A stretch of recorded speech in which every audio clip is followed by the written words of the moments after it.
तो first of all हमने इस चैप्टर के अंदर अभी तक चैप्टर नंबर 2 के अंदर मैंने IAS 16 property plant and equipment वाला एक टॉपिक हमारा कंप्लीट हो गया है।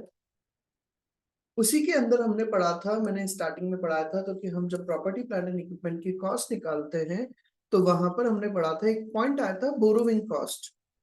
और बोरोविंग कॉस्ट का हमने पढ़ा था तो कि सर हम बोरोविंग कॉस्ट को भी उस एसेट की कॉस्ट के अंदर इंक्लूड करते हैं। सर ये लिखा हुआ था हमारा पॉइंट, ये रहा।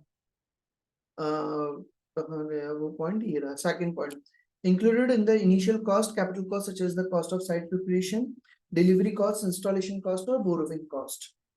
बोरोविंग कॉस्ट को भी हमने पढ़ा था, तो कि बोरोविंग कॉस्ट को भी हम उस एसेट की कॉस्ट के अंदर इंक्लूड कर दिया जाता है। और वहां पर मैंने आपको बोला था तो कि इस पॉइंट को हम पूरा अभी आगे डिटेल में डिस्कस करेंगे, तो अभी आपको सिर्फ ये याद रखना, बोरोइंग कॉस्ट को भी हम एसेट्स की कॉस्ट में इंक्लूड किया जाता है। बोरोइंग कॉस्ट का मतलब क्या होता है? सर मैंने कोई प्रॉपर्टी परचेज करी, उस प्रॉपर्टी को परचेज करने के लिए मैंने लोन लिया था, तो वो लोन पर जो इंटरेस्ट जा रहा है उस इंटरेस्ट को मैं P&L में शो करूं या उसकी कैपिटलाइज करूं, मतलब कि उस एसेट की वैल्यू के अंदर रिकॉर्ड करूं, उसको कैपिटलाइज किया जाए, तो वो चीज हमारा इसके अंदर हम रीड आउट करेंगे। Is it clear? मैं आज का क्या पॉइंट स्टार्ट करने वाला हूँ बेटा? Yes sir. चलिए, तो आज का हम टॉपिक स्टार्ट करते हैं IAS 23 में। अभी हमने IAS 16 डिस्कस कर लिया है। अब मैं स्टार्ट कर रहा हूँ इसके अंदर IAS 23।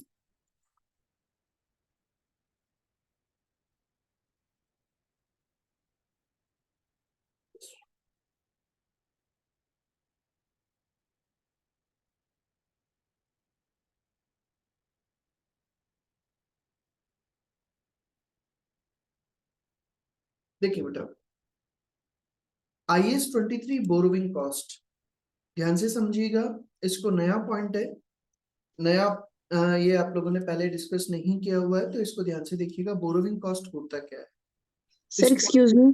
यस बेटा। सर आपने पीडीएफ ओपन कर रखा है? हाँ जी। सर हमें सिर्फ होम स्क्रीन शो हो रही है, आपकी पीडीएफ नहीं दिख रहा है। जस्ट अ मिनट, बाकी बच्चों को भी नहीं हो रहा है क्या बेटा? No sir. No sir. Just a minute.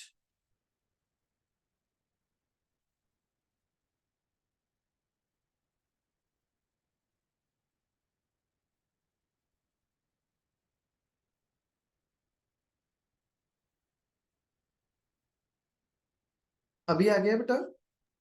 Yes sir. Yes sir. अगर कभी भी ऐसा कोई इश्यू आए तो आप बोल दिया करें, ताकि वो हाथों हाथ क्लियर हो जाए बेटा, है ना। चलिए, तो आज का हम टॉपिक स्टार्ट कर रहे हैं IAS 23 borrowing cost. Important topic है, टेक्निकल पॉइंट है।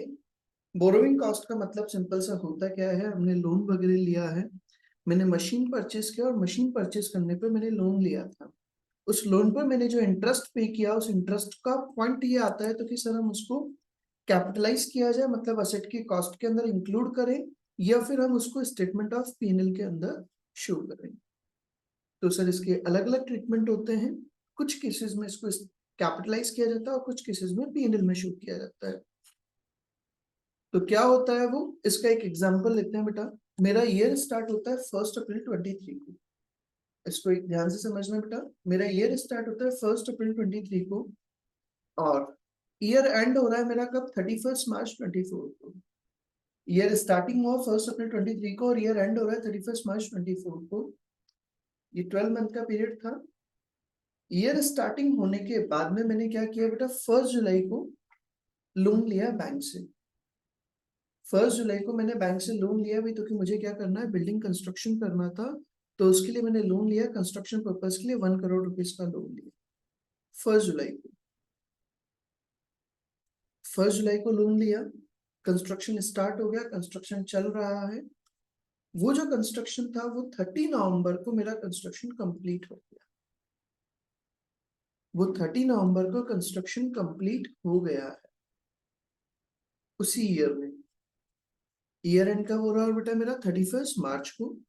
30 नवंबर को मेरा कंस्ट्रक्शन कंप्लीट हो गया था। जुलाई, अगस्त, सितंबर, अक्टूबर, 4 मंथ मेरा कंस्ट्रक्शन चला, और completion, after completion of 4 month my construction also completed. यहां तक का पॉइंट क्लियर है? यहां तक यस का? सर। अब पॉइंट ये आता है सर, तो कि क्या लोन भी मेरा 4 महीने बाद में मैं पे कर दूंगा क्या? आपका जैसे ही कंस्ट्रक्शन कंप्लीट होगा तो क्या आप लोन का पेमेंट भी इमीडिएटली कर दोगे क्या? आप नो एक सर। 1 करोड़ का अगर लोन ले रहे हो तो क्या 4 महीने में पे करने की कैपेसिटी रखोगे क्या बेटा? आपकी इतनी कैपेसिटी नहीं है, तभी तो आपने लंबे टाइम के लिए लोन लिया।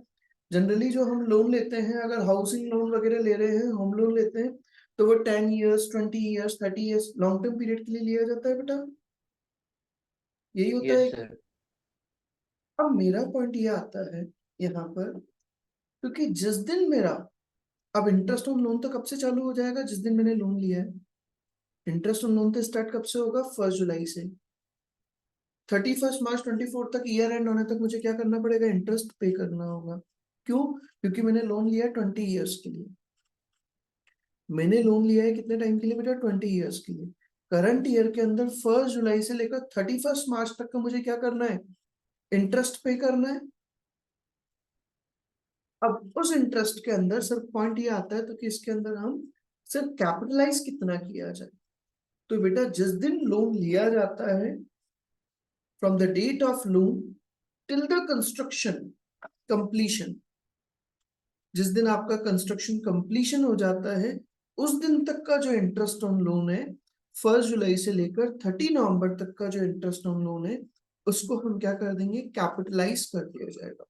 मतलब कि इस टाइम पीरियड का ये जो 4 मंथ का इंटरेस्ट ऑन लोन है, वो हमारा कैपिटलाइज होकर के वो असेट की कॉस्ट में इंक्लूड हो जाएगा। और सर उसके बाद वाला लोन का इंटरेस्ट, 30 नवंबर के बाद का जो इंटरेस्ट होगा, वो सारा हम as a finance cost statement of P&L के अंदर शो करेंगे। ये पॉइंट समझ में आ गया है क्या बेटा? ये पॉइंट क्लियर है सभी को? क्या बोल रहा हूं मैं? जिस दिन हमने लोन लिया है, उस दिन से लेकर के जिस दिन हमारा कंस्ट्रक्शन कंप्लीट होता है, वहां तक का जो भी हमारा इंटरेस्ट होता है, वो सारा हमारा इसके अंदर कवर अप होता है। वो हमारा इंटरेस्ट इसके अंदर कैपिटलाइज कर दिया जाएगा, डेट ऑफ लोन से लेकर कंस्ट्रक्शन कंप्लीशन तक का। और उसके बाद का जो भी इंटरेस्ट होगा, वो हमारा हम क्या कर देंगे? स्टेटमेंट ऑफ P&L के अंदर शो किया जाएगा। यहां तक का पॉइंट आ गया सर। तो क्या लिखा हुआ है? But loan will continue even after the completion of construction. Interest on loan है, suppose मान लो 10% पर annum. लोन पर इंटरेस्ट रेट है कितना? 10% पर एनम। तो हमारा इंटरेस्ट जो है वो 23 से लेकर 24 तक का जो इंटरेस्ट बनेगा, वो कब तक का बनेगा बेटा? 1 जुलाई से लेकर 31 मार्च तक का। तो 1 जुलाई से लेकर 31 मार्च तक का 1 करोड़ का लोन था। इंटरेस्ट रेट है 10%, 9 मंथ का टोटल कितना होता है? 7,50,000। आपका टोटल इंटरेस्ट बन कितना रहा है? 7,50,000। Total interest on loan of current year. उस टोटल इंटरेस्ट ऑन लोन में हम क्या कर देंगे? उसके 2 पार्ट कर दिए जाएंगे, उसको सेग्रीगेट किया जाएगा। जो 1 जुलाई से लेकर 30 नवंबर तक का जो इंटरेस्ट है, वो हम क्या कर देंगे बेटा? कैपिटलाइज कर दिया जाएगा। और 1 दिसंबर से लेकर 31 मार्च तक का जो इंटरेस्ट है, वो हम कहां पर शो करेंगे? स्टेटमेंट ऑफ P&L के अंदर। Is it clear to everyone? Yes तो सर। पॉइंट यहाँ पर फिर वापस से बोल रहा हूँ, जिस दिन कंस्ट्रक्शन स्टार्ट हुआ, वहां से लेकर के कंस्ट्रक्शन कंप्लीशन होने तक, कंस्ट्रक्शन स्टार्ट होने से कंस्ट्रक्शन कंप्लीशन होने तक का जो इंटरेस्ट होता है, वो आपका कैपिटलाइज हो जाता है। कंस्ट्रक्शन स्टार्ट होने से लेकर कंस्ट्रक्शन के कंप्लीशन होने तक का जो इंटरेस्ट होता है, वो कैपिटलाइज किया जाता है। और उसके अलावा और जो भी इंटरेस्ट होगा, कंस्ट्रक्शन स्टार्ट होने के पहले वाला और कंस्ट्रक्शन खत्म होने के बाद वाला, वो सारा इंटरेस्ट हमारा कहाँ पर जाता है? P&L के अंदर जाता है। भाई सपोज आपने मान लो लोन ले लिया बेटा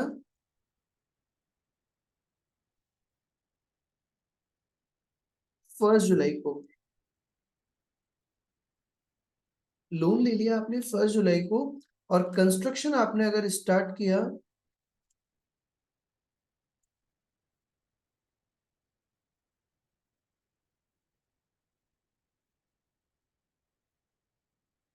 1 अगस्त को। लोन आपने ले लिया है बेटा कब? 1 जुलाई को, और कंस्ट्रक्शन स्टार्ट हुआ आपका 1 अगस्त को। तो 1 जुलाई से लेकर टू 1 अगस्त, 1 जुलाई से लेकर 1 अगस्त तक का जो इंटरेस्ट है वो हम कहाँ पे शो करेंगे? स्टेटमेंट ऑफ P&L के अंदर। और फिर 1 अगस्त से मान लो, और आपका कंस्ट्रक्शन कंप्लीट हुआ बेटा 30 सितंबर को सपोज, तो 1 अगस्त से लेकर 30 सितंबर तक का जो इंटरेस्ट है वो हमारा क्या हो जाएगा? कैपिटलाइज कर दिया जाएगा। Is it clear? Yes sir. यहां तक कि मैं किसी को भी अगर कोई डाउट हो तो बोलिए बेटा।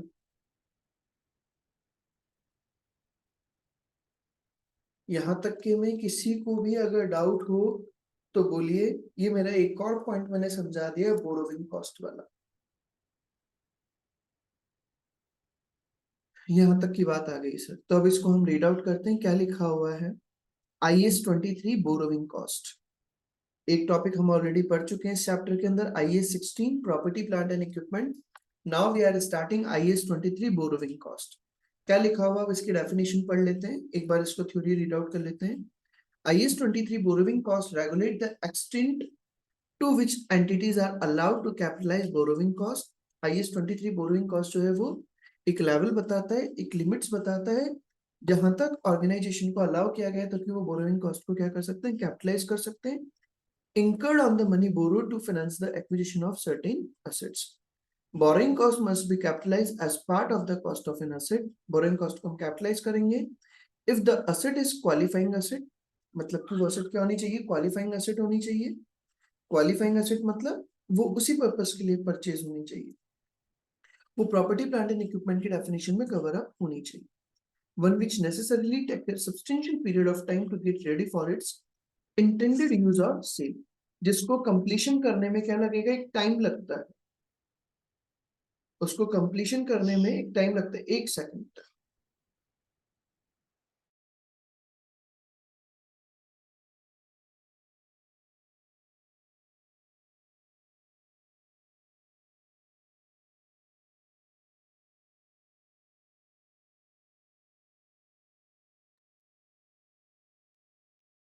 हाँ बेटा।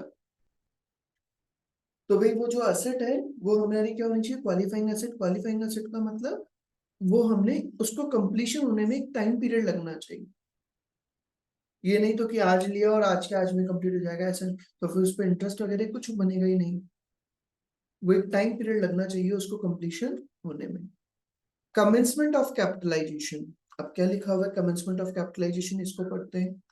IAS 23 states that capitalization of borrowing cost should commence when all of the following conditions are met। मतलब आपकी जो बोरोविंग कॉस्ट है उसको हम कैपिटलाइज करेंगे, कब करेंगे? जब अगर आपकी ये तीनों कंडीशंस अगर फुलफिल हो जाती हैं। क्या क्या conditions? Expenditure for the asset is being incurred. आपने एसेट से रिलेटेड एक्सपेंडिचर्स इंकर्ड कर दिए, मतलब प्रोसेस में ले लिया है, उसको स्टार्ट कर दिया है। Second point, borrowing cost are being incurred. आपका बोरोइंग कॉस्ट इंकर्ड होना चाहिए, मतलब ऐसा नहीं तो क्या आपका उस एसेट पे लोन पर इंटरेस्ट ही नहीं जा रहा है और आप उस उधर इंटरेस्ट का बेनिफिट लेना चाहते हैं, तो वो चीज नहीं मिलेगी। आपका एक्सपेंसेस होना चाहिए, तभी हम आपको क्या करेंगे? इंटरेस्ट का बेनिफिट देंगे। आपकी जेब का अगर कुछ जा नहीं रहा है तो बेनिफिट भी नहीं देंगे। तो second point, borrowing cost are being incurred, borrowing cost incurred होनी चाहिए आपकी। And third point, activities that are necessary to prepare the asset for its intended use or sale are in progress।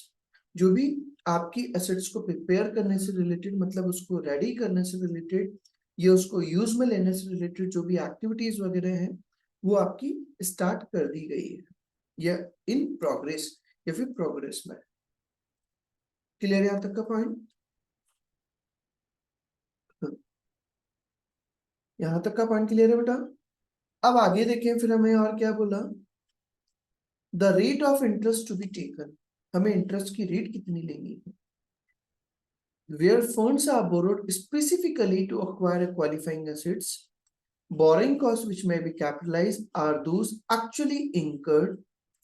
Borrowing cost हम क्या करेंगे, capitalise करेंगे, जो आपके actual में इंकर्ड हुई है, less any investment income on the temporary investment of the borrowing during the capitalization period. उसमें से इन्वेस्टमेंट इनकम को माइनस कर देंगे। सर इन्वेस्टमेंट इनकम क्या हो गई, इसको भी समझ लेते हैं। इस पॉइंट को मैं पहले एक बार ये एग्जांपल से समझा देता हूँ, फिर उसको क्लियर करते हैं। मेरे पास क्या हुआ बेटा, मैंने लोन लिया। अब इस पॉइंट को पहले एक बार रीड आउट करते हैं, फिर समझाता हूँ पूरा। If there is any income on loan amount, अगर मान लो हमने जो लोन लिया था उस लोन अमाउंट पर मुझे कोई इनकम रिसीव, तो लोन अमाउंट पर इनकम कैसे रिसीव होगी, उस पर तो और मुझे इंटरेस्ट देना पड़ेगा। तो वो कैसे, सुनो। Then it will be treat interest income, तो उसको हम क्या कहते हैं, पहली चीज तो interest income. So it will be deduct out of the cost of assets, तो उसको हम क्या कर देंगे, एसेट की कॉस्ट में से माइनस करेंगे। सर कैसे, समझ में नहीं आई बात, इसका एग्जांपल देखिए बेटा। मान लो मैंने लोन लिया था 1 जुलाई को, मैंने बैंक से लोन लिया 1 जुलाई को, और बिल्डिंग का कंस्ट्रक्शन स्टार्ट होने वाला है कब, 1 सितंबर। बिल्डिंग का कंस्ट्रक्शन स्टार्ट होने वाला है कब, 1 सितंबर को, और मुझे पता है तो कि 1 सितंबर को कंस्ट्रक्शन स्टार्ट भी होगा, तो अभी स्टार्टिंग में मुझे पूरे के पूरे 1 करोड़ की रिक्वायरमेंट होगी नहीं। अभी तो स्टार्टिंग में तो क्या होगा, मुझे बहुत लिमिटेड अमाउंट चाहिए होगा। 1 करोड़ का लोन लिया है, तो पूरे के पूरा अमाउंट मुझे कंस्ट्रक्शन करना है, तो धीरे धीरे खर्चा होगा मेरा। तो मैंने सोचा भाई मेरे पास 1 जुलाई को पैसे आ गया अकाउंट में 1 करोड़ रुपए, काम कब से स्टार्ट होगा, 1 सितंबर से। तो जुलाई अगस्त बिल्कुल खाली रहेगा मेरा वो अमाउंट। सितंबर से स्टार्ट होगा, और उसमें भी मेरे को स्टार्टिंग में तो पूरे पैसे चाहिए नहीं। तो मैंने सोचा तो कि क्यों ना अपन ऐसा करें, इस 1 करोड़ रुपए में से 60 लाख रुपीज मैंने निकाल करके क्या कर दिए, 4 महीने के लिए कहीं दूसरी जगह पर इंटरेस्ट पर चला दी। Getting my point. वो जो 1 करोड़ का मैंने लोन लिया था, उसमें से 60 लाख रुपीज मैंने क्या कर दिए, फर्दर इन्वेस्ट कर दिए 4 मंथ के लिए, एट द रेट ऑफ 8%। किस रेट पर बेटा, 8% पर। तो सबसे पहली चीज, वो जो लोन लिया था उस लोन के अमाउंट को जब हमने अगर किसी को इंटरेस्ट पर चला दिया है, इंटरेस्ट पर अगर दे दिया है, इन्वेस्ट कर दिया है, तो उससे रिलेटेड जो इनकम होती है उस इनकम को हम कहेंगे इन्वेस्टमेंट इनकम या इंटरेस्ट इनकम। तो 60 लाख का मान लो मैंने लोन लिया 8% पर 4 मंथ के लिए, तो वो कितना हो गया, 1,60,000। तो वो इनकम मेरी क्या कहलाएगी, इंटरेस्ट इनकम। यहां तक की बात भी हो गई। अब सर पॉइंट ये आता है, अभी वहां पर एक लाइन लिखी हुई थी, तो कि हमें वो जो इंटरेस्ट इनकम आती है उसको हम क्या कर देते हैं, डिडक्ट कर देते हैं। तो सर अब ये पॉइंट ये आता है, तो कि जो इंटरेस्ट की इनकम है, इसको हम कैपिटलाइज वाली कॉस्ट में से माइनस करें या पीएनएल में से माइनस करें। तो बेटा फिर पॉइंट ध्यान से सुनना, आपका अगर इंटरेस्ट एक्सपेंसेस आपने कैपिटलाइज कर रखा है, इंटरेस्ट एक्सपेंसेस आपने कैपिटलाइज कर रखा है, तो इंटरेस्ट की इनकम भी क्या होगी, कैपिटलाइज वाले पोर्शन में से ही माइनस होगी। फिर बोल रहा हूं मैं, इंटरेस्ट एक्सपेंसेस आपने अगर कैपिटलाइज कर रखा है, तो इंटरेस्ट की जो इनकम है वो भी कैपिटलाइज वाले पोर्शन में से ही माइनस। अगर आपने इंटरेस्ट एक्सपेंसेस को अगर पीएनएल में शो कर रखा है, तो उसको भी फिर हम इंटरेस्ट इनकम को भी कहां पे शो करेंगे, पीएनएल में ही शो करेंगे। ये पॉइंट क्लियर हो गया है क्या बेटा, ये किसी को डाउट सर है? एक बार और समझा दो। मैं सिंपल सा पॉइंट ये बोल रहा हूँ बेटा, सबसे पहली चीज तो मुझे बताइए, इंटरेस्ट इनकम वाला पॉइंट समझ में आ गया है क्या बेटा पूर्व? इंटरेस्ट इनकम यस 160, भाई इंटरेस्ट इनकम हमें 160 तक का पॉइंट क्लियर हो गया। अब मैं यहाँ पर ये बोल रहा हूँ तो कि सर इंटरेस्ट की इनकम को हम पीएनएल में शो करें या असेट में दिखाएं। तो बेटा अगर आपने इंटरेस्ट एक्सपेंसेस, ये किसके साथ में चलता है, इंटरेस्ट एक्सपेंसेस के साथ में, वो उसका भाई है और इंटरेस्ट इनकम उसकी बहन है। भाई जहां जाएगा बहन भी वहीं जाएगी बेटा, ब्रदर सिस्टर का रिलेशन।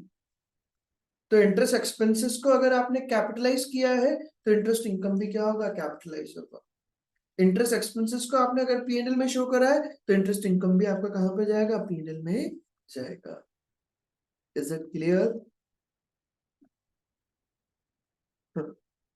क्लियर यहाँ तक का पॉइंट बेटा? Yes sir. तो अब फिर उस पॉइंट सर मुझे एक बात बताओ, एक पीरियड है करंट,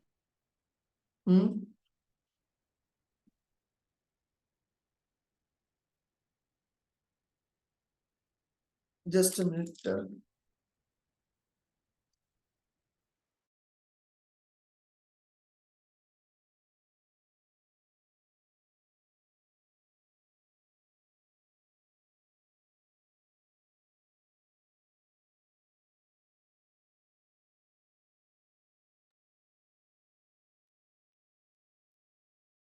हाँ बेटा बोलिए।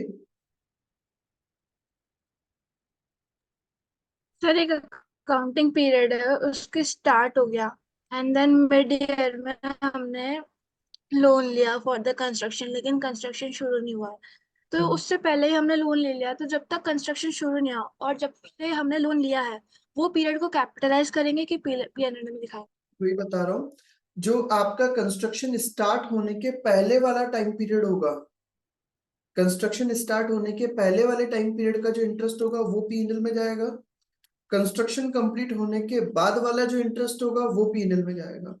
कंस्ट्रक्शन स्टार्ट होने से लेकर कंस्ट्रक्शन कंप्लीट होने तक का जो इंटरेस्ट होगा वो कैपिटलाइज हो जाएगा।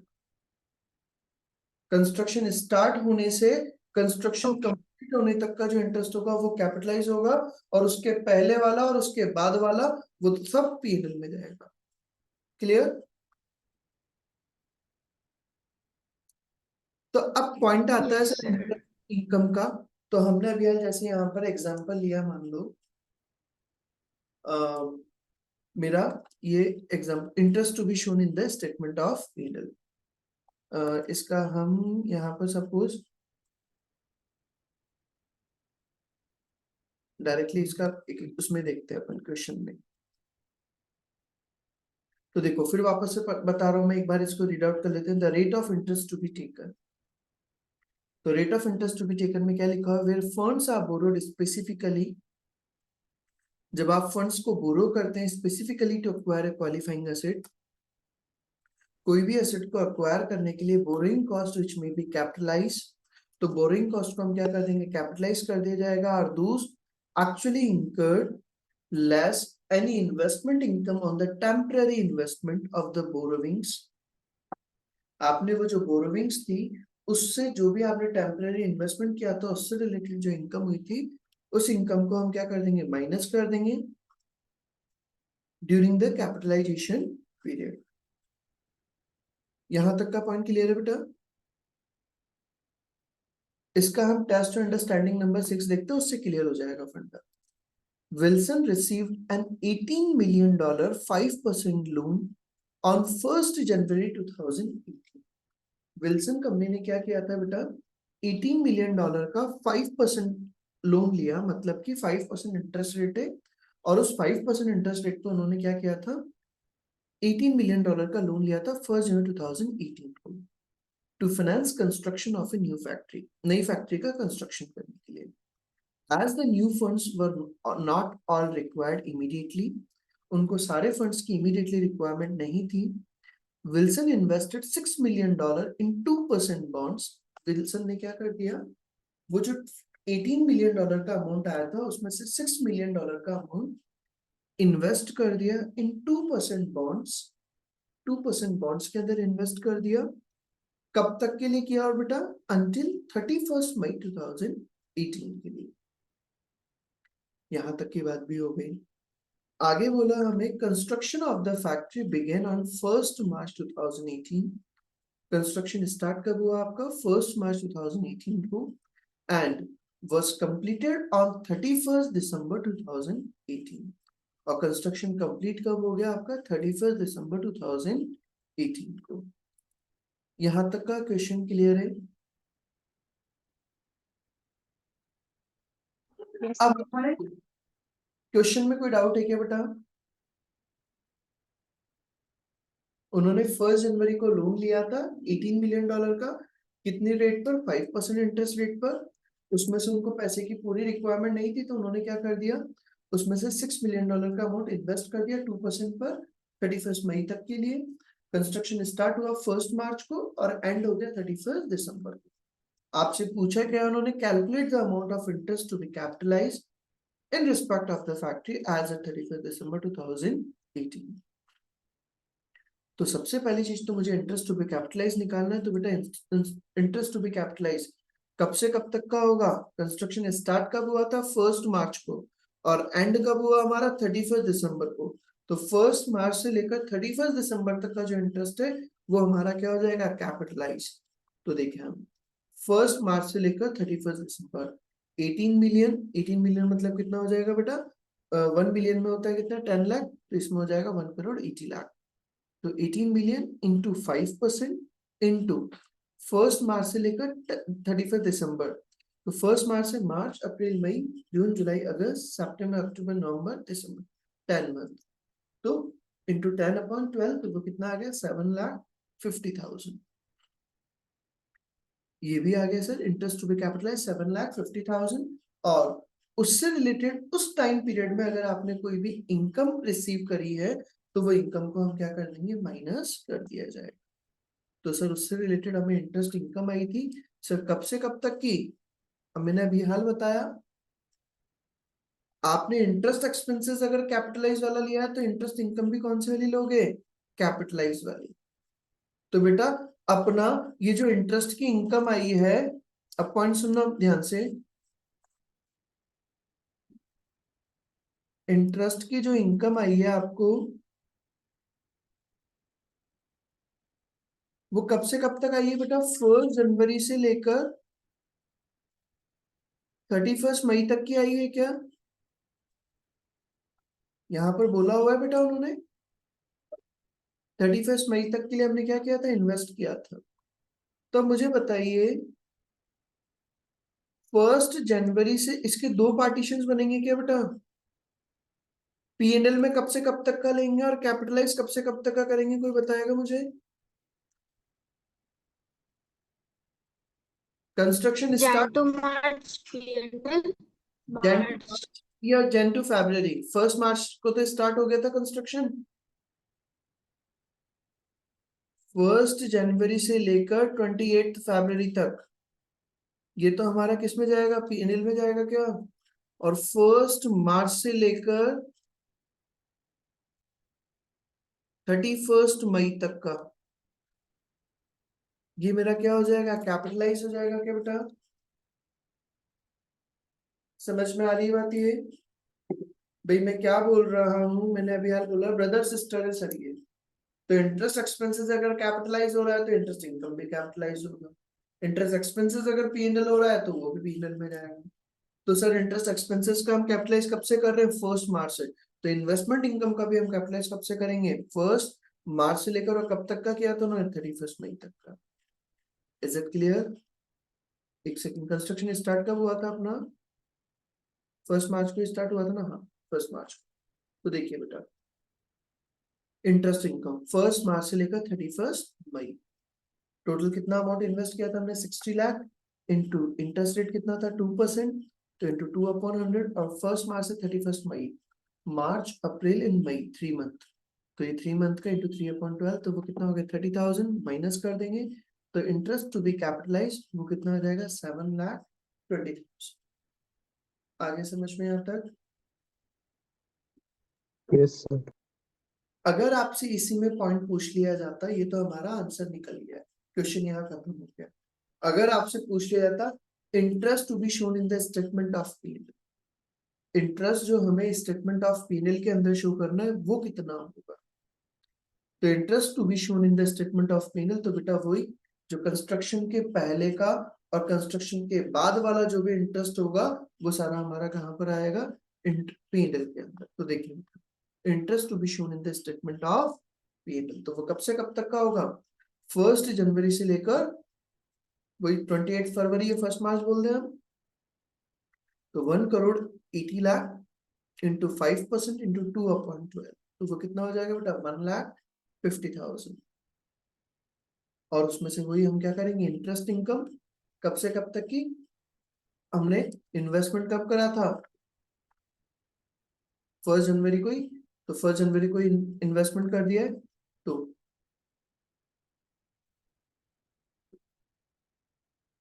ये लिख दिया 60 लाख इंटू 2/100 इंटू 2/12 कितना आ गया 20,000।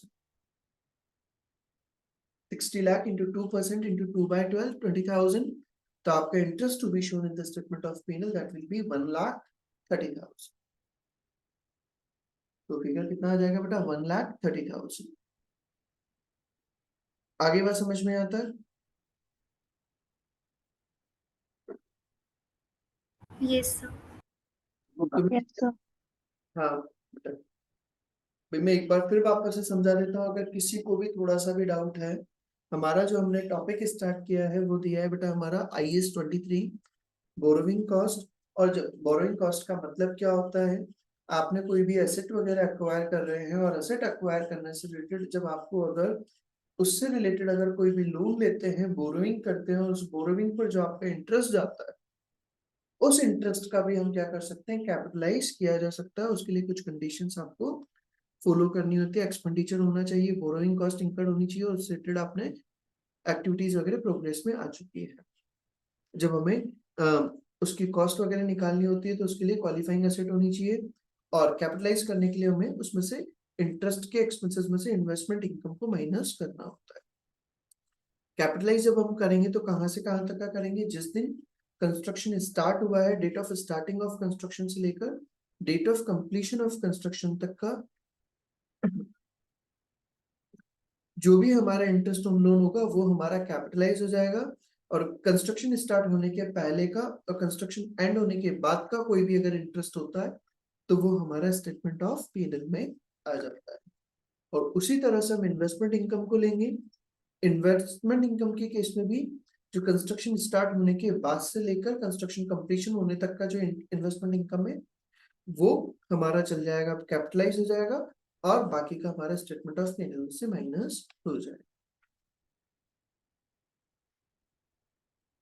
यहाँ तक का पॉइंट समझ में आ गया बेटा? टेस्ट अंडरस्टैंडिंग नंबर 6 तक का सभी को? Yes sir. Yes yes sir. Sir. चलिए, इसी के बाद में फिर हम आगे आते हैं। अब क्या लिखा हुआ है, where funds for the project are taken from general borrowings. मतलब कि अगर आपने लोन सपोज अगर बहुत सारी जगह से ले रखा है, एक लोन नहीं ले रखा, आपने 4 लोन ले रखे, तो फिर सर इंटरेस्ट रेट कौन सी लगाई जाए? मान लो मैंने क्या किया, एक बैंक से लोन मुझे नहीं मिल पाया, मुझे मान लो टोटल लोन के लिए रिक्वायरमेंट थी, बड़ा प्रोजेक्ट था, उसके लिए मुझे रिक्वायरमेंट थी 200 करोड़ की। अब एक बैंक ने इतना बड़ा अमाउंट देने से डिनाई कर दिया, तो मैंने सबसे पहले SBI बैंक से ले लिया 40 करोड़ का, बैंक ऑफ बड़ौदा से ले लिया 80 करोड़ का, सेंट्रल बैंक से ले लिया 80 करोड़ का, और इंटरेस्ट रेट भी सब पर अलग अलग थी। SBI ने इंटरेस्ट चार्ज किया 7%, BOB ने चार्ज किया 8%, सेंट्रल बैंक ने चार्ज किया 9%। अब सर पॉइंट ये आ रहा है तो कि हम इंटरेस्ट रेट कितनी चार्ज करें, जब हमें अगर कैपिटलाइज करना है या हमें P&L में शो करना है तो वो इंटरेस्ट रेट कितना लिया जाए। तो वहां पर फिर हमें क्या करना होता है बेटा, वेटेड एवरेज रेट अप्लाई करना होता है। तो वो वेटेड एवरेज रेट कैसे निकलता है उसको हम देखते हैं। Where funds for the project are taken from general borrowings, मतलब अगर आपने अलग अलग तरह की बोरोविंग से अगर लोन वगैरह ले रखा है, the weighted average cost of general borrowings is taken. तो फिर हम क्या करते हैं, वेटेड एवरेज कॉस्ट निकालते हैं, क्योंकि बेटा उसमें आइडेंटिफाई कैसे करोगे भाई, ये 40 करोड़ वाले में से पैसे में से निकाल करके मैंने 2 करोड़ यूज किया है, 80 करोड़ वाले पैसे में से निकाल करके मैंने 3 करोड़ यूज यहाँ किए। उस चीज को आइडेंटिफाई करना रियल लाइफ में पॉसिबल नहीं है, तो इसलिए हम क्या कर देते हैं, उसका मिक्सचर बना करके एवरेज रेट ली जाती है। इसका इलस्ट्रेशन नंबर 8 देखते हैं, क्या बोला है बेटा, if an entity had a 10 million 6% loan, organization ने क्या कर रखा है बेटा, लोन ले रखा है $10 मिलियन का 6% लोन, एंड $2 मिलियन 8% लोन, और $2 मिलियन का ले रखा है 8% लोन। $10 मिलियन का तो 6% रेट पर, और $2 मिलियन का 8% रेट पर।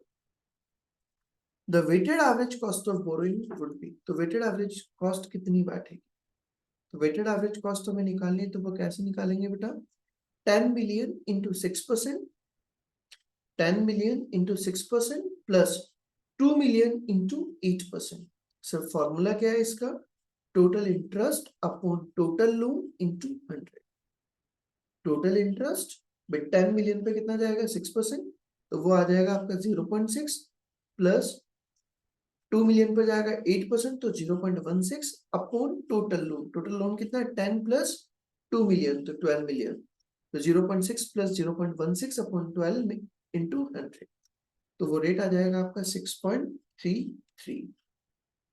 तो जो भी आप कैपिटलाइज करेंगे उसको हम किस रेट से चार्ज करेंगे? 6.33% पर एनम से। आगे समझ में यहाँ तक का पॉइंट?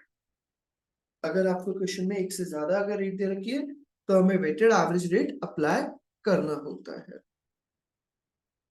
इसी के बाद में फिर आगे आते हैं हम सेसेशन ऑफ कैपिटलाइजेशन। अब सर ये क्या होता है सेसेशन ऑफ कैपिटलाइजेशन? भाई आपने क्या कर दिया, बस ये लास्ट टॉपिक बचा है बेटा, ये एक और पॉइंट कंप्लीट हो जाएगा हमारा। भाई हमने क्या कर दिया था बेटा? लोन लिया था,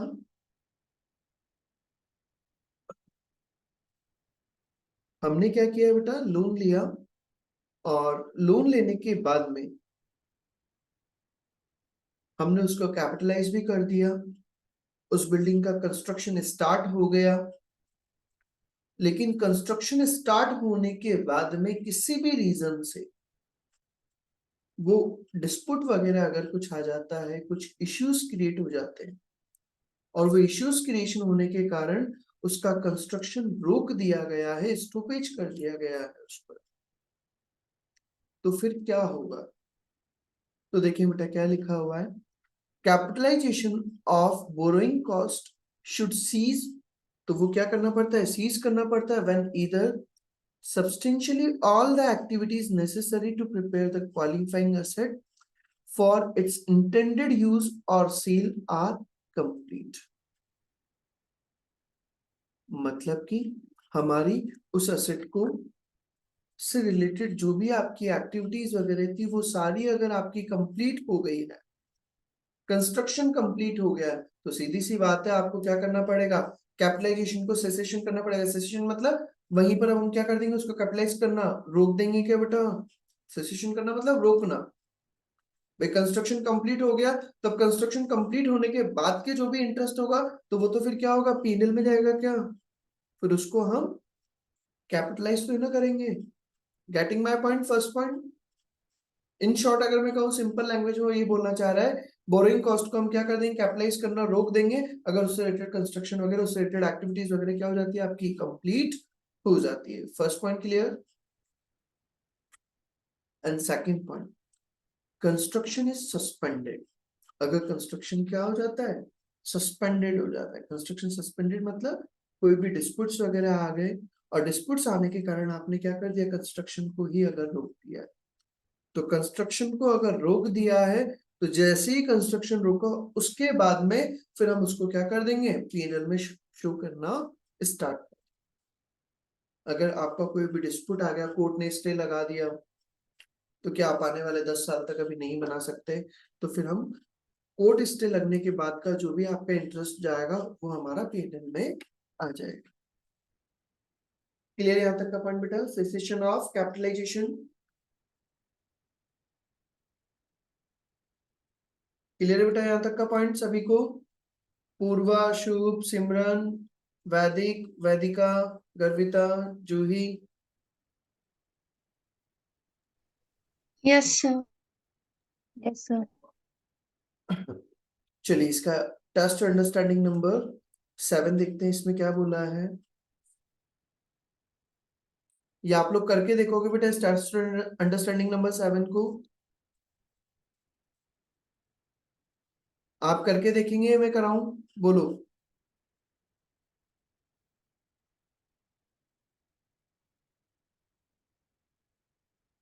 बोलिए बेटा फटाफट। जो पॉइंट मैंने समझाया है बोरोविंग कॉस्ट वाला उसी पर दे रखा है, तो इसको आप करके देखेंगे मैं कराऊं? सर करके देख लेते हैं। करके देखना। आप एक बार इसको कंप्लीट करके देखें, टेस्ट अंडरस्टैंडिंग नंबर 7, और ये वाला कंप्लीट होते ही अगर डाउट आता है तो आप कल पूछ लीजिएगा, मैं बता दूंगा, इसको एक बार समझा दूंगा, अगर नहीं आता है तो वैसे आ जाएगा, इजी है पॉइंट। तो ये आपका टेस्ट अंडरस्टैंडिंग नंबर 7 होते ही आपका एक और IAS 23 भी इसके अंदर कंप्लीट हो जाता है। तो हमने अभी तक इस चैप्टर के अंदर बेसिकली 2 IAS कवर कर लिए, IAS 16 and second one is IAS 23। अब कल इसके अंदर फिर हम इसमें रीड आउट करेंगे आगे का। नेक्स्ट IAS पढ़ाऊंगा मैं, IAS 20 ग्रांट। जब गवर्नमेंट से अगर आपको किसी भी तरह की अगर हेल्प वगैरह मिलती है, अकाउंटिंग फॉर गवर्नमेंट ग्रांट, तो वो टॉपिक हम कल रीड आउट करेंगे, IAS 20। और फिर उसके बाद में बच रहा IAS 40 है, आई थिंक 40 या 43,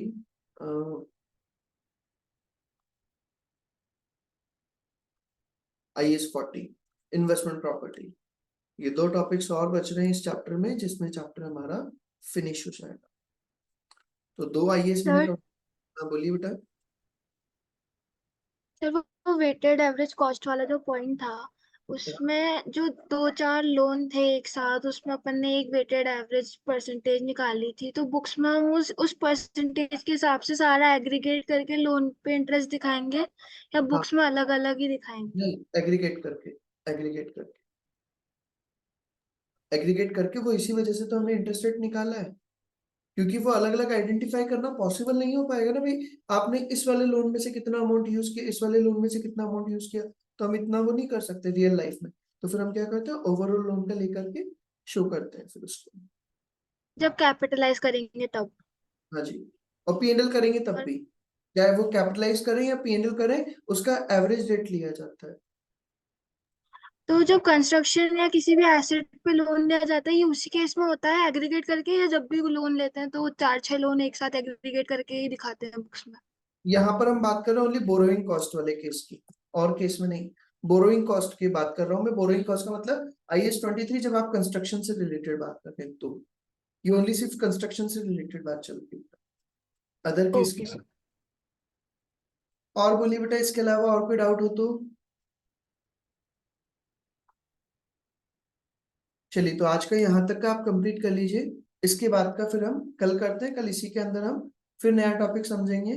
कल IAS 20 में आपको समझाता हूँ गवर्नमेंट ग्रांट का, तो कल में वो टॉपिक भी हम पूरा कंप्लीट करने का ट्राई करेंगे। ठीक है बेटा, इसको यहाँ तक का कंप्लीट करिए आज का। Thank you everyone. Thank you sir. Welcome बेटा।